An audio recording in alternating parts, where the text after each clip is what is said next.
Market එකක් එකපාර pump වෙන්නෙත් නැහැ, එකපාර ඩවුන් වෙන්නෙත් නැහැ. මේ වගේ තමයි මාකට් එක මූව් වෙන්නේ. එතකොට මාකට් එකේ ලොන්ග් ටර්ම් ඩිරෙක්ෂන් එකට අනුව, ඒ කියන්නේ මාකට් සෙන්ටිමන්ට් එකට අනුව ඔයා ට්‍රේඩ් එකක් ගන්නවා කියලා හිතමුකෝ.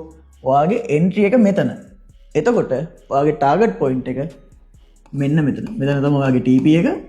මෙතන තමයි ඔයාගේ එන්ට්‍රි ප්‍රයිස් එක.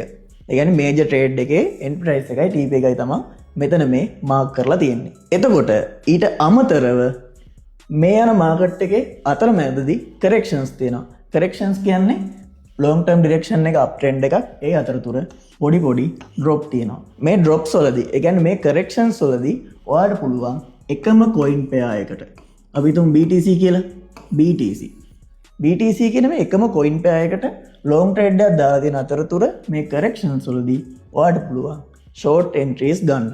අන්න ඒකට තමයි අපි හෙජ් මෝඩ් එක යූස් කරන්නේ. මේ වෙද්දී ඔය හෙජ් මෝඩ් එක ඇක්ටිවේට් කරගෙන තියෙන්නේ.